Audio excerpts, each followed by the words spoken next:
Hello again, everybody. Welcome to week 5 in academic writing.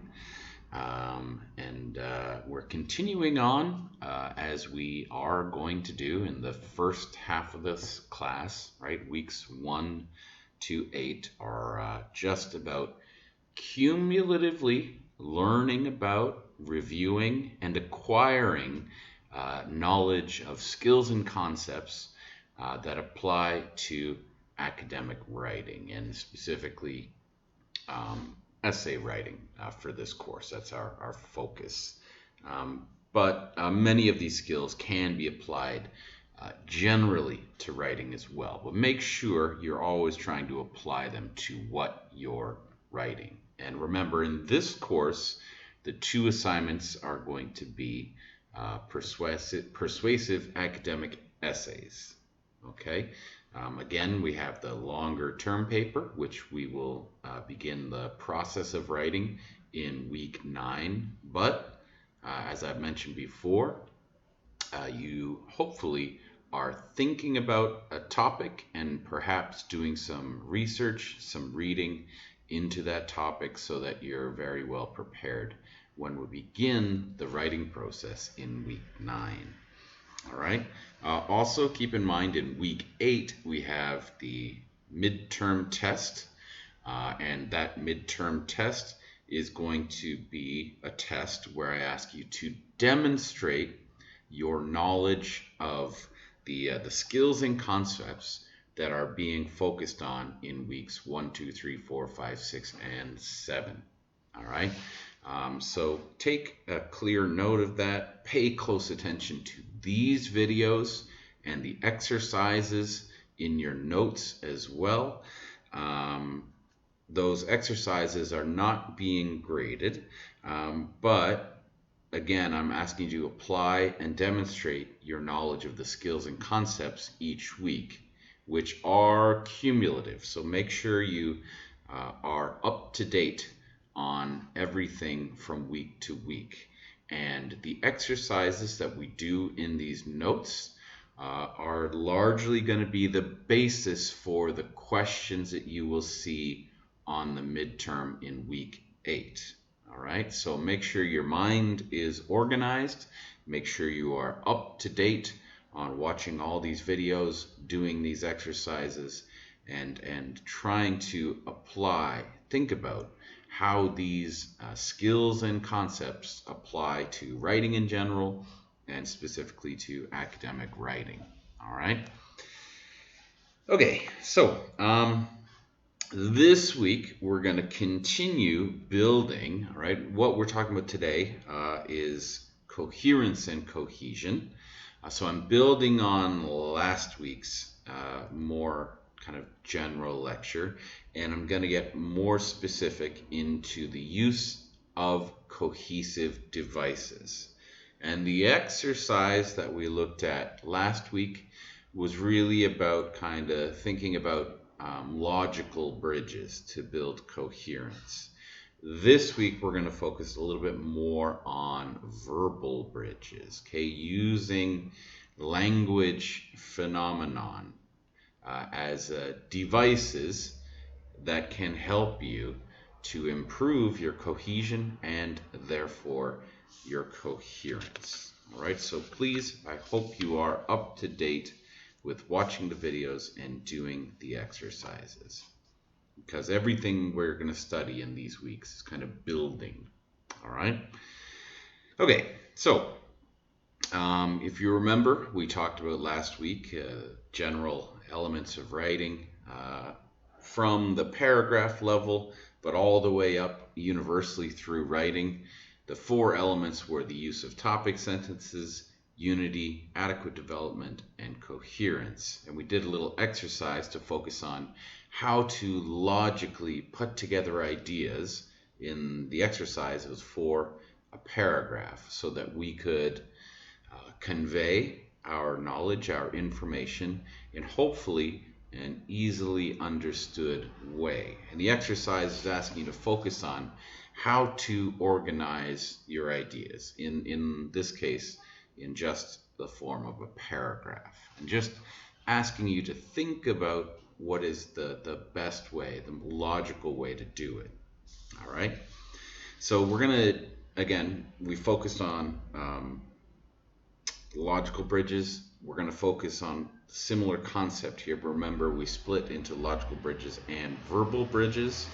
So this week, we're going to focus on cohesive devices. All right. So just as a warning, the 8 cohesive devices that I will look at today, they are individually kinds of linguistic phenomenon. They are things that happen in language, and we can talk about them for various reasons, right? If you study linguistics, you will study these phenomena just to better understand language in general. All right, so some of you may have heard of these terms, but I want to warn you, in this video, we need to understand that my perspective in teaching these is to teach these as devices or tools or ways to help you to improve your overall cohesion, okay? Sentence cohesion, how your ideas connect to each other, and therefore overall coherence can be developed in your writing as well.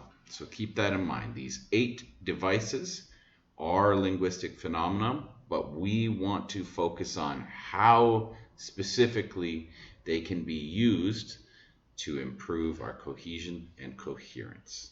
All right, make note of that. All right, so you have the notes. You should have the notes. First, there is a 2-page note explaining these cohesive devices and giving examples of them.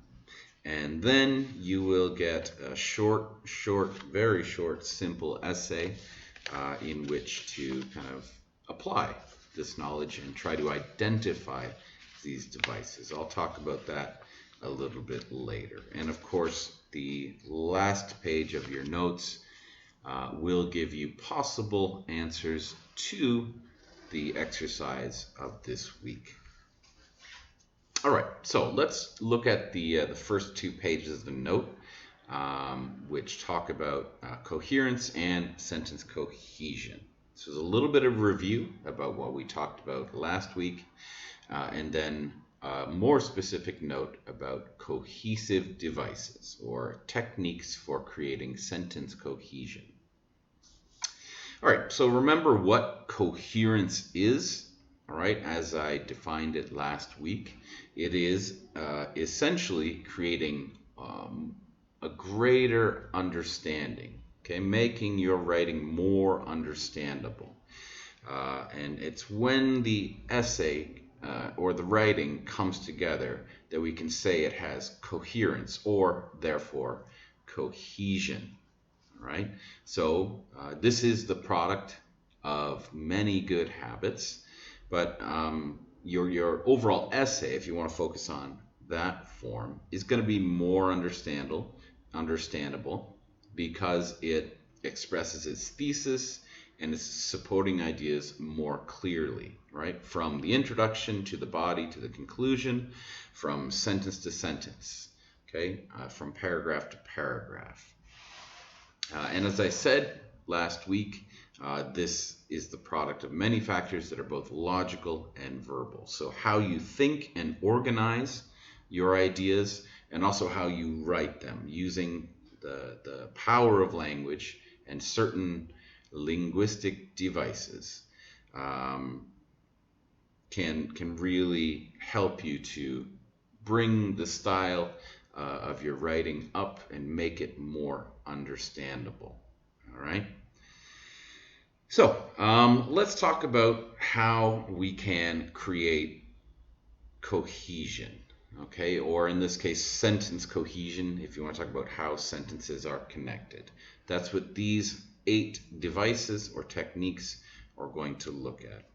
And as I said, sentence cohesion is often defined synonymously coherence, but it's more helpful to consider cohesion as specific verbal techniques, the use of words and grammar to really create references and transitions between ideas and sentences. All right, show the relationships of your ideas verbally. So when sentences or ideas and details fit together clearly, they connect clearly, readers can follow your ideas more easily, and therefore the writing is cohesive and obviously coherent. So to establish these links, to show these relationships that readers need, you can use these 8 methods listed here. Now, note that good writers are going to use a combination of these techniques. So we don't want to rely on or overuse any single method, especially transitional words, which I'll get to later. Okay, but again, a warning.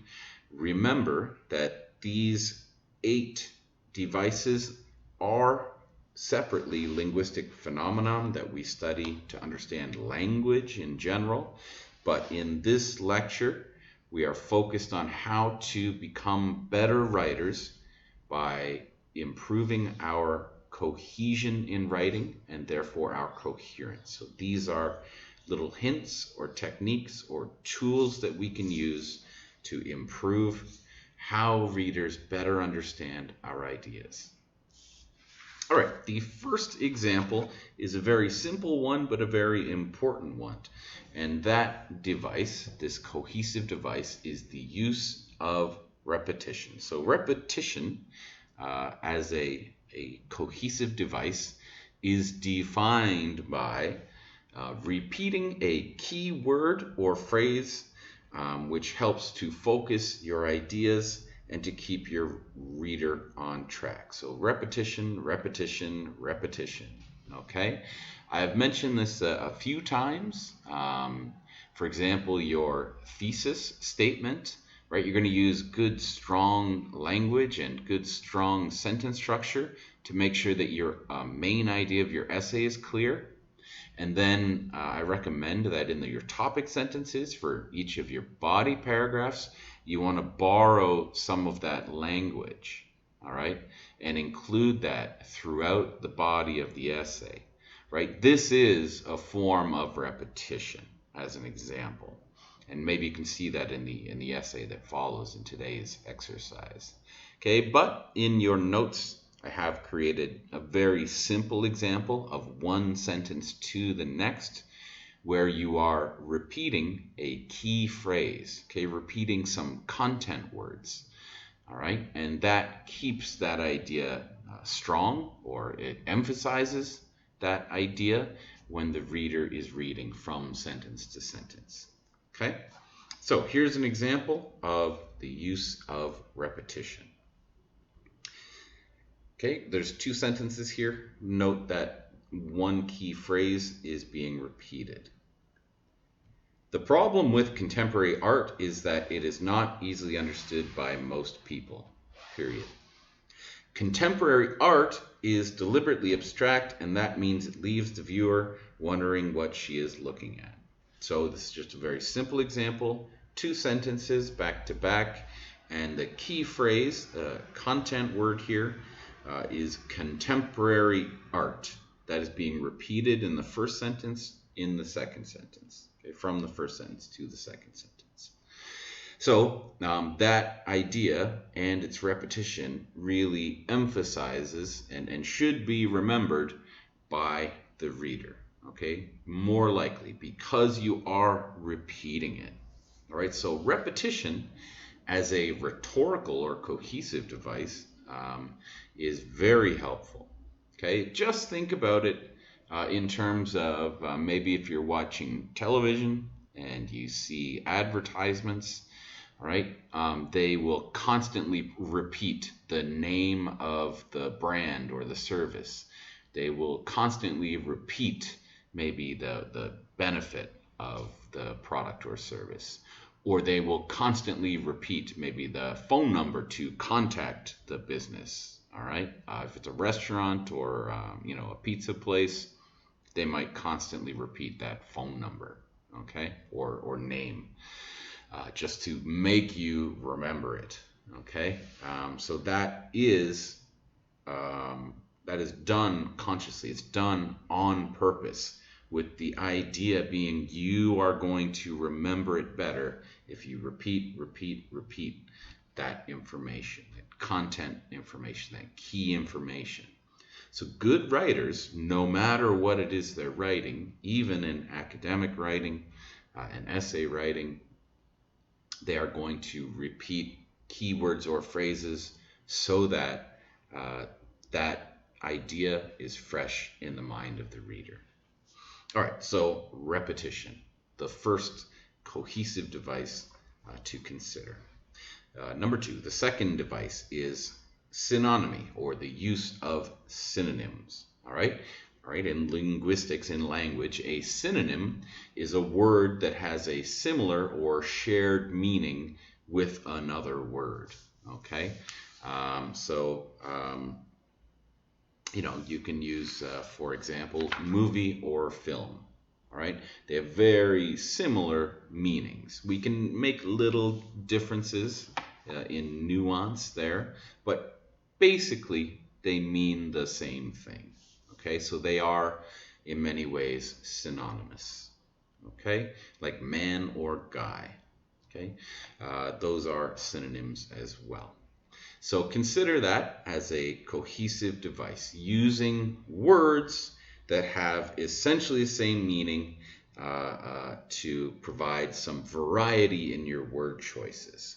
So it's very similar to the first technique, which is repetition.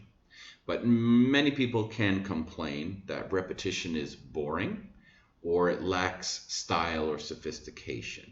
So if you find in your writing that you are using the same word or words or phrases too many times, you can change that and use synonymy, slightly similar words, and have the same effect of repeating, keeping that idea fresh in the mind of the reader. All right? But you have to be very careful about the synonyms you're using. You might look in a thesaurus, which is a reference book like a dictionary, where it tells you, if you want to use the word man, but you want a different word, it might use guy.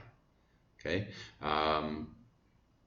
that might be, you might say, oh, that's okay, I can just use this synonym, it's perfect, same meaning.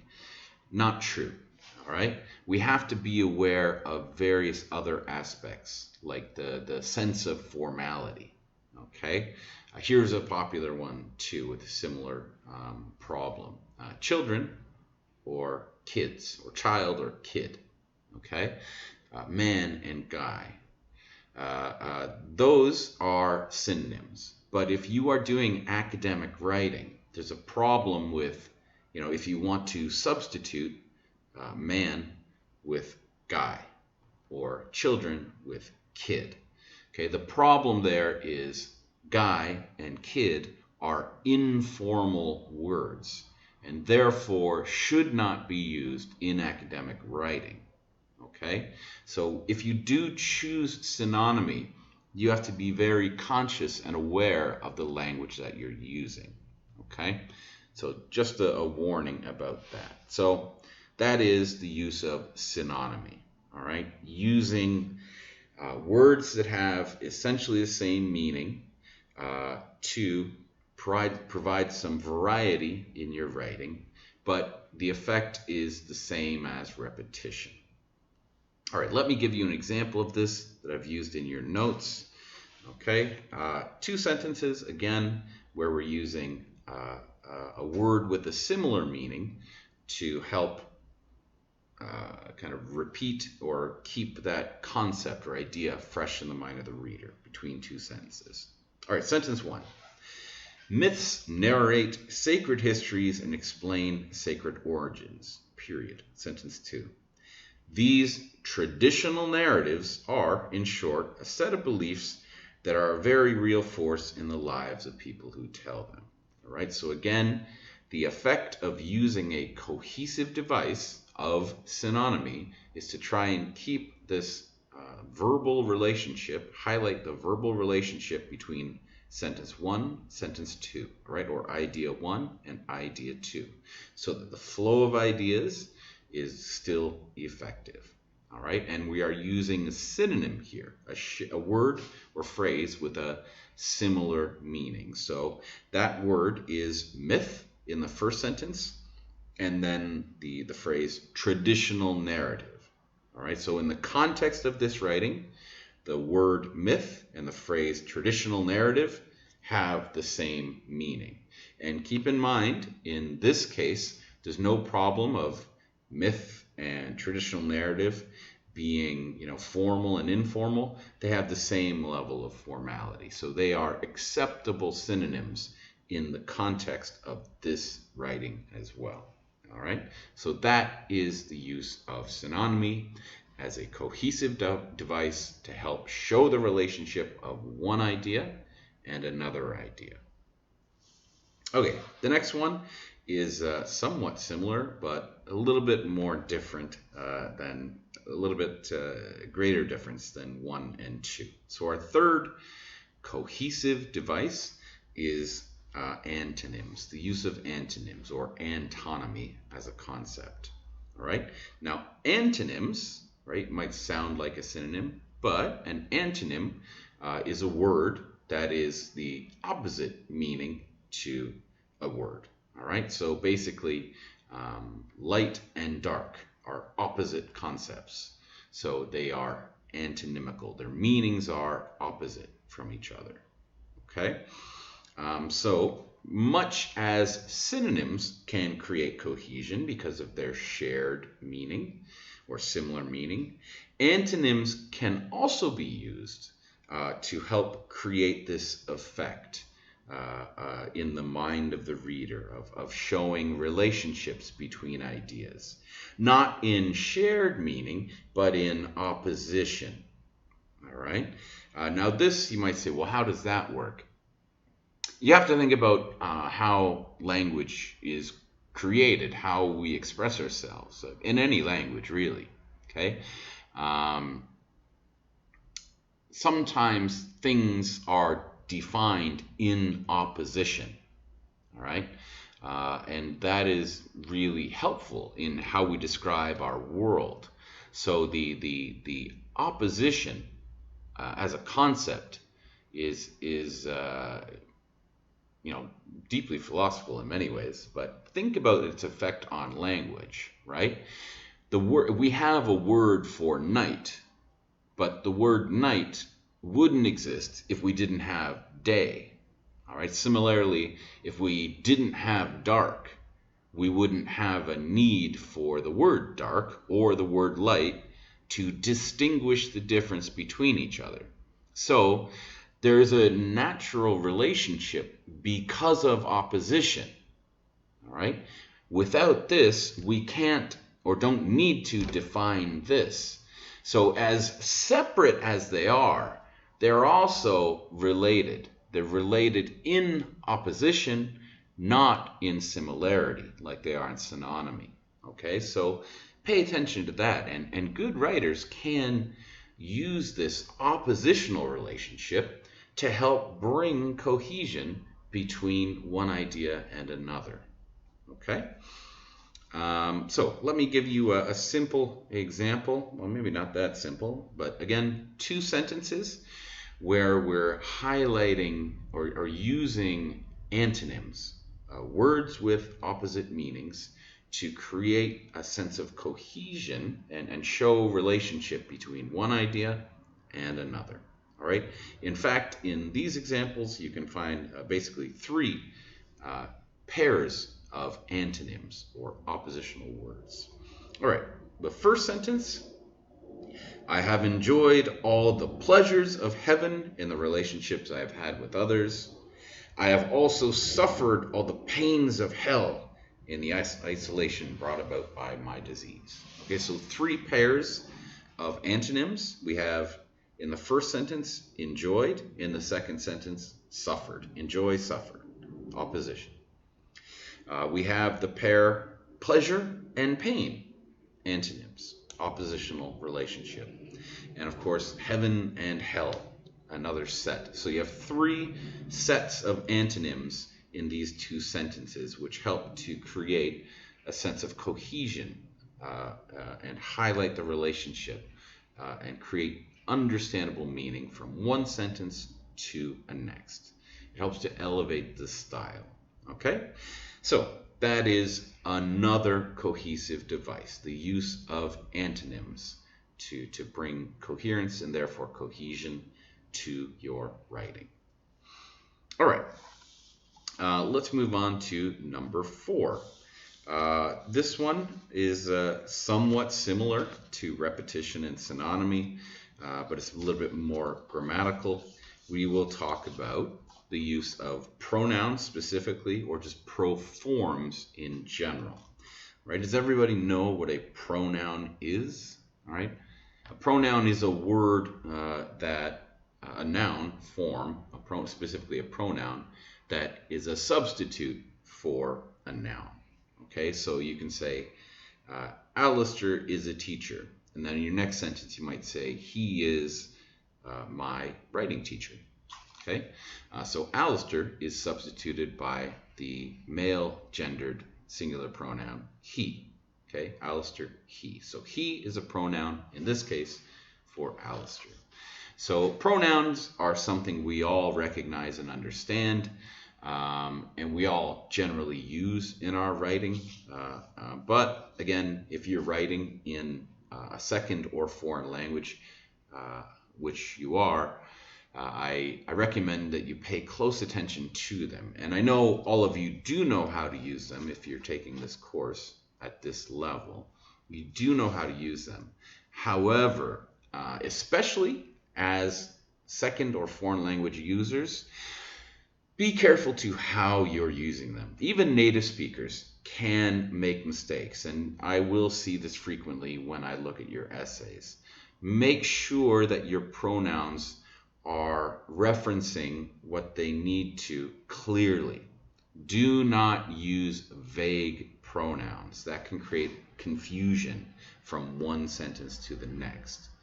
So I don't really think I need to talk too much about pronouns or proforms here, but I do want to give you a warning about make sure it's clear what the pronoun is referring to. Okay? So for example, there are 2 women in my family, my sister and my mother. She is a wonderful woman. Okay, so first sentence actually introduces 2 women, and then the second sentence says she, woman singular. She's a wonderful woman. Well, what does she refer to? Is it my sister or my mother? If I'm reading that in your writing, I'm going to be confused. Which woman is the wonderful woman? Okay, the sister or the mother. Make sure you can only use that pronoun if it is absolutely clear who it is you're talking to. All right, and a pronoun like who is one of those good examples. All right, who needs to be defined if it's not clear. So I'm confident each and every one of you will and can use proforms or pronouns well. Just a warning, make sure you use them in a way that is not vague. It doesn't create confusion. All right, if you don't know, a proform is a similar kind of substitute for words already used. It's a kind of synonym, but not for a noun. It could be, for example, a verb. All right. For example, you might say, I accomplished my homework. I finished my homework. And then the second sentence, I did it yesterday. Okay. Did is a proverb. Okay. A proform of the verb. It's replacing finished or accomplished by using the word do. So that it has the same meaning, but it's a different verb in this context. So that is another example of a proform, in this case a proverb. But pronouns are the most common uses of proforms. All right, I don't think I need to explain too much about proforms. There is an example in your notes there as well. And that brings us to number 5, which is the use of transitional words. All right. Transitional words are, well, there are many words in English that can cue readers to relationships between sentences or join sentences together. Think about conjunctions. All right. For, and, nor, but, or, yet, so. Those are coordinating conjunctions. You have subordinating conjunctions like because, although, since, if. All right. Sorry, not if. And then you have also conjunctive adverbs like however or therefore. Those all help to show relationships between sentences or between clauses. All right, between ideas. Now, again, I'm confident we all at this level use them and use them relatively well. But we have to be careful with how we use these because they are some of the most common ways, some of the most common forms of cohesive devices. And we, at this level, I've noticed in my experience teaching writing at this level, this is something you will probably overuse. You'll have a tendency to overuse. Okay, so just be careful about that, overusing them. Okay, again, go back to last week's video when I talked about logical bridges and verbal bridges. First, we want to consider logical bridges. Can we express and sentence our sentence and structure our sentence clearly and make sure the next sentence and all the other sentences are well organized to convey or give our information clearly? But we can use these kind of cohesive devices or verbal bridges to help strengthen and show those relationships more clearly. But the use of transitions or transitional words, that is something we can often overuse. All right, so just be careful about that. Pay attention to it. Be conscious of how you're using transitional words. So when you're writing or editing your work or other people's works, look at maybe this sentence and that sentence if they're using a transitional word, however, therefore, but, and. Consider, how well you can understand the sentences with that word or without that word if you remove that word. Is it necessary to help strengthen and show the relationship between ideas? Okay? That is a little bit subjective. We might not all agree on whether something is necessary or not, but just considering it will make us better writers. Okay?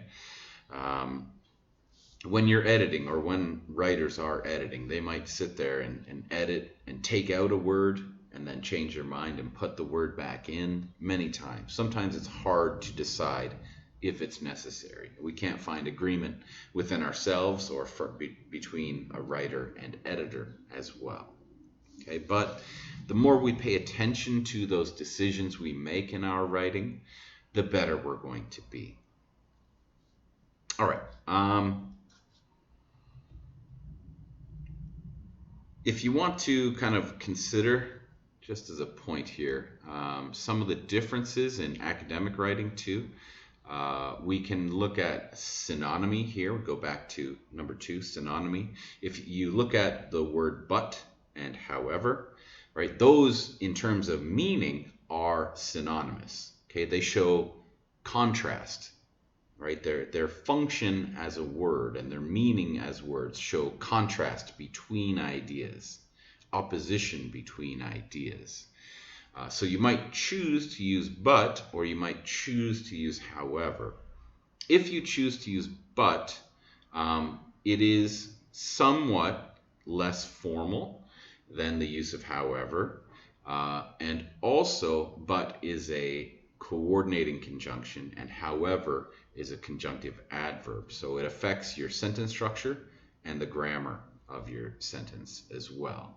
So a good writer is going to pay attention to those aspects of the words that they choose. Okay, not only their sense of formality, their register, how formal is the word or informal is the word, but also the function of the word. What kind of word is it? A coordinating conjunction or a conjunctive adverb? All right, pay attention to those things and you will help to become a stronger writer. It will help to develop your ability as a writer and give you more flexibility when you're writing too. Now, in academic writing, you can, of course, use but and however. Both of them are acceptable in the register of academic language. But however is slightly more formal if you want to consider that in choosing the word and constructing your sentence. Just like therefore and so. Therefore is more formal as well. All right, so that's transitional words. Again, I'm confident you all will use them, can use them, but pay attention to how you're using them. And at your level, make sure you're not overusing them, okay? And if you do, that's okay. It's not a terrible mistake. But the more you think about it, the more you can consider how well you use those words. All right, let's move on to cohesive device number 6. All right, this one's a little bit different. Here we're talking about sentence structure. All right, sentence patterns. The use of sentence patterns to help the flow of ideas, all right, to create coherence or understandability in your writing. Specifically, we're going to talk about parallelism, okay? Parallel sentence structures. Okay, parallel, if as a concept means, two lines moving forever, never touching, side by side. That is parallel, okay? You may be familiar with the concept of parallelism in grammar, right? Like I said, these are linguistic concepts. So maybe you've studied English language and you've had a language teacher tell you, make sure your word constructions or grammar constructions are parallel. Most likely you've gotten the idea, right? If you're going to use the infinitive verb form, you must continue to use the infinitive verb form. If you use the gerund verb form, all right, you must continue, well, not use a gerund verb form, but use the gerund. You must continue to use that. All right, let me give you a simple example. I like to play basketball, to play volleyball, and to golf. Okay, 2 plus the verb, 2 plus the verb, 2 plus the verb. That is parallelism, and that is grammatically correct. You cannot say, I like to play basketball, to play volleyball, and golfing. Right? Now, we can understand what you're saying perfectly well, but in terms of grammar, that is not parallel, and we would consider that incorrect, or at least non-standard grammar. Okay? Now, if you're an English teacher teaching language, you're going to focus on that as a linguistic phenomenon, right? Always use the same one, infinitive or the gerund, okay? But remember, what we're focused on today is the use of sentence structure and parallelism as a technique for improving the flow of your ideas. All right, so in this case, we're going to talk about parallel sentence structures. So to use this as a cohesive device, sometimes repeated or parallel sentence patterns can help the reader follow along and keep your ideas tied together. Right? And what it does by using parallel sentence patterns is it shows coordination between ideas. Okay? Coordination is kind of the opposite of subordination in many ways. So coordination shows equality between ideas, whereas subordination shows this idea is more important or stronger, and this idea is lesser. All right. So if you want to perhaps give examples in 3 sentences to help develop your paragraph or help develop your idea, right? If these examples should be considered at the same level, then you're going to use, or you can use, parallel sentence structure. All right. Parallel doesn't mean you're using exactly the same words. It means that the pattern of your grammar is similar. All right. Here is a famous example of parallel sentence structure from Charles Dickens. All right. Stop me if you know this one. The opening from one of his most famous books. It was the best of times, it was the worst of times. It was the age of wisdom, it was the age of foolishness. It was the epoch of belief, it was the epoch of incredulity. It was the season of light, it was the season of darkness. It was the spring of hope, it was the winter of despair. So we have this long run-on sentence of coordinated clauses. All right, we're supposed to understand each of them equally. All right. That just gives you a list of examples. In this case, it's functioning in one sentence just to paint a picture and give you an understanding of the duality of the feeling of the times. All right. Also, you can probably pick up there's a use of antinomy or opposites, which is our third cohesive device. So like I said, these cohesive devices can be used with each other as well.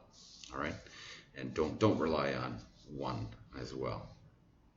All right, you can also look at example 3 in when I talked about antinomy. All right, I have enjoyed all the pleasures of heaven and the relationships I've had with others. I have also suffered all the pains of hell and the isolation brought about by my disease. Those 2 sentences also use sentence patterns, parallel sentence patterns. I have enjoyed, I have also suffered. I have, okay? Now those use the exact same words, almost, okay? But there's a little difference in them. But the pattern of sentence 1 and the pattern of sentence 2 in their structure is also an example of parallel sentence structure, which is used here not as a linguistic phenomenon of grammar, but as a writer's choice to help show an equality. This idea should be considered at the same level as this idea. Okay? All right. That one's a little bit more abstract maybe for some of you to consider, but just remember what our purpose is here, trying to create cohesion or trying to show relationships between ideas throughout our writing, from clause to clause, sentence to sentence, paragraph to paragraph, throughout our writing, throughout our essays. All right, let's move on to our 7th example of a cohesive device, and that is enumeration.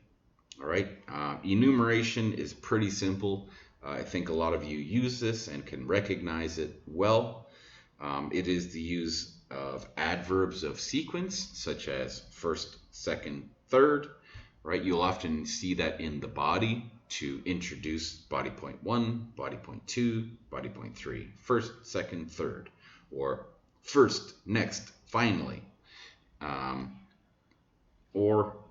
You can also, for more formal effect, use overt markers, very obvious markers like 1, 2, 3, A, parentheses, B, parentheses, C, parentheses, okay? Those are also enumerative markers, which helps to create cohesion and coherence. You can understand that you're getting a list of steps or some kind of order, whether it's chronological or just an order of the way things need to be understood, okay? Whatever the order might be. Now, I do want to warn you, in essays, typically we will avoid the overt markers like 1, 2, 3, A, B, C. Okay, in our essays, even if they're academic, we tend to avoid those. But if you're going to be writing a scientific report, you will frequently use those in report writing. Okay, but in your essays this term, I don't want you to be using just those overt markers of 1, 2, 3, ABC. Okay, not in the actual body of the essay. In essays, we use words. Okay, first, next, finally. First, second, third. Those are more acceptable generally in academic essays, not scientific reports. Okay, so that's a little bit different. So keep in mind what I'm asking you to write in this course as well.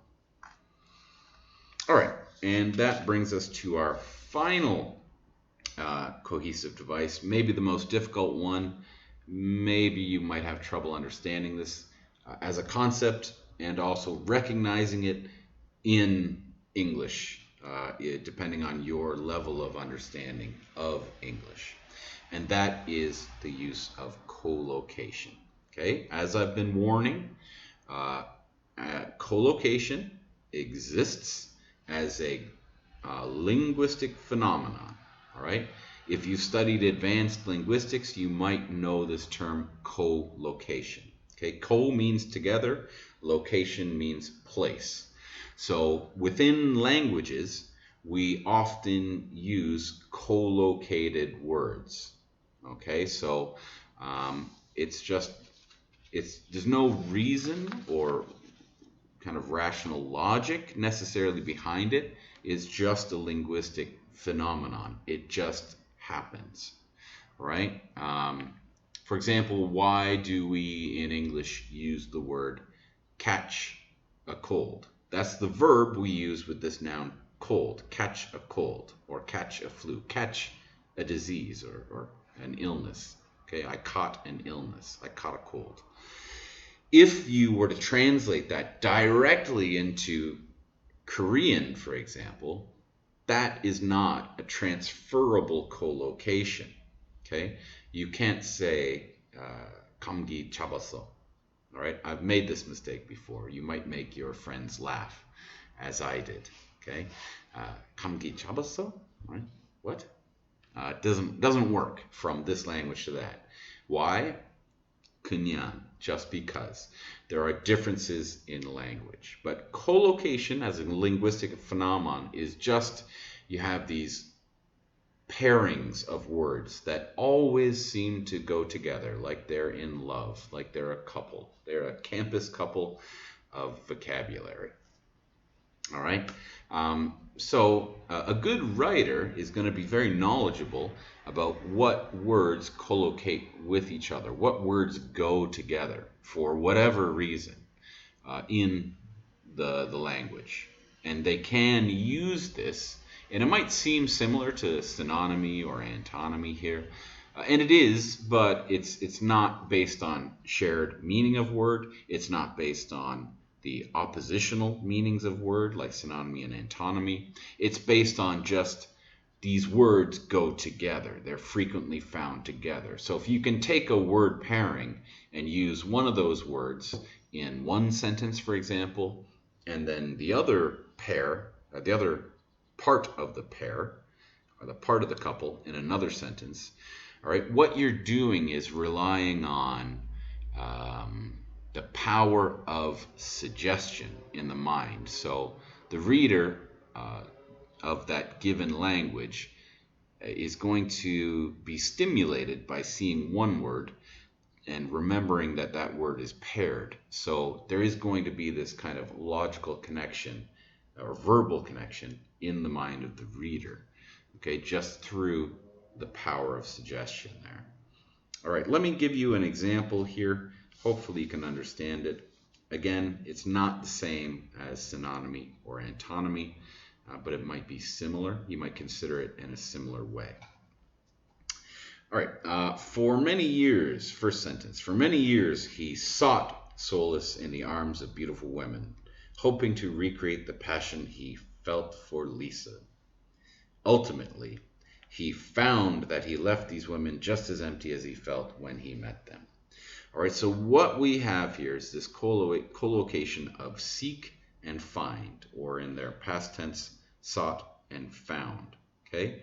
Seek and find, right? Those are collocative words. When you think of seeking or looking for something, it suggests finding something. So that the concept of these word pairs do have a collocative effect in their meaning.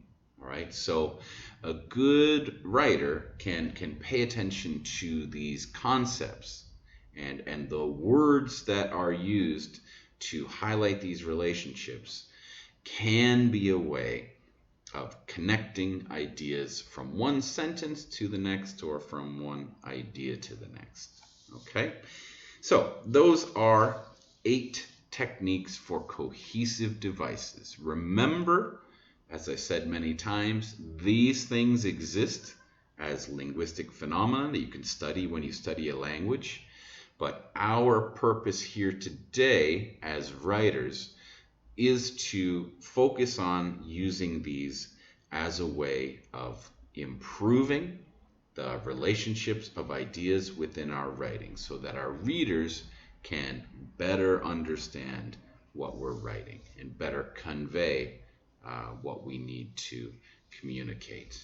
All right, and that naturally improves the overall coherence of our writing, the understandability of our writing. All right, I hope that is relatively clear for you.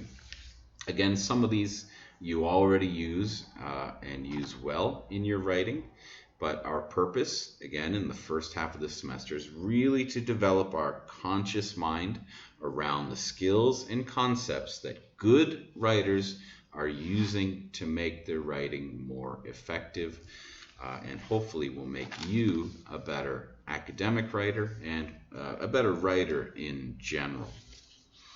All right, let's move on to the exercise for this week. You get here on page 3 of your notes a very short, very simple essay, 5-paragraph essay, very short, but it's something you can see on one page and hopefully understand relatively easily. And what I'm asking you to do is to read this essay carefully and consider the 8 cohesive devices that I have just described and defined, and see if you can identify any examples of cohesive devices that you can find in this essay. All right, now warning, some of these devices are easily found, but some of these devices might not be in here. Okay, so you will not find an example of every single device in this short essay. Okay, but do your best to identify examples of synonymy, repetition, antonymy, collocation, parallel sentence structure, etc., etc. All right, I guarantee you there will be pronouns and proforms and transition words in there. But can you find examples of the others, or do they exist? So identify them and find examples. All right. Now, if you go to the last page, you will find that I have identified some, if not most, of the existing cohesive devices here. So don't read the final page until you read this essay and do the exercise.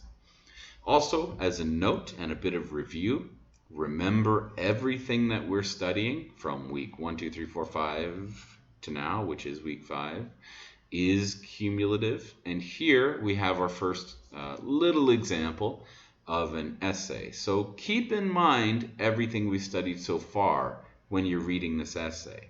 All right, a good writer is going to be also a careful reader. So when you're reading this essay, don't just do the exercise that I'm asking you to do. I want you to consider the use of academic language, or language in general, that we studied in week 1. Consider a good, strong thesis. Consider how you can apply the concepts of unity, adequate development, and coherence, as well as topic sentences for the paragraphs.